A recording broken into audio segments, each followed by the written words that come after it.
мынау намазға ниет мәселесі көп сұралады. Қараңыз, құптан намазына келіп тұрсыз, намазға кіріп жатсыз, бірақ тілмен ниет еттім шам намазын оқымаққа деп ниет етіп қойдыңыз. Сонда не істейміз дейді.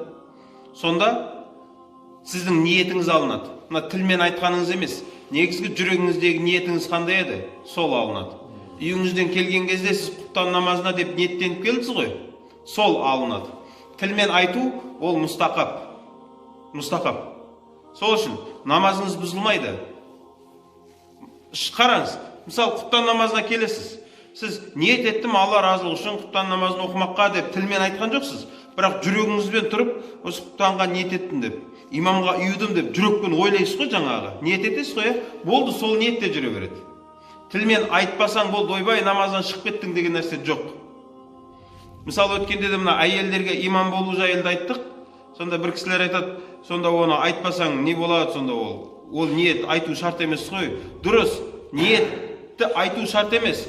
Бірақ сіз әйел адамына имам болатын кезде жүрегіңізбен әйел адамына имам болуға ниет ету шарт болады. Тілмен айту ол мұстақап. Түсіндіре алдым ба? Жалпы намазда ниет ету, жүрекпен ниет ету шарт болады. Тілмен айту ол мұстақап болады.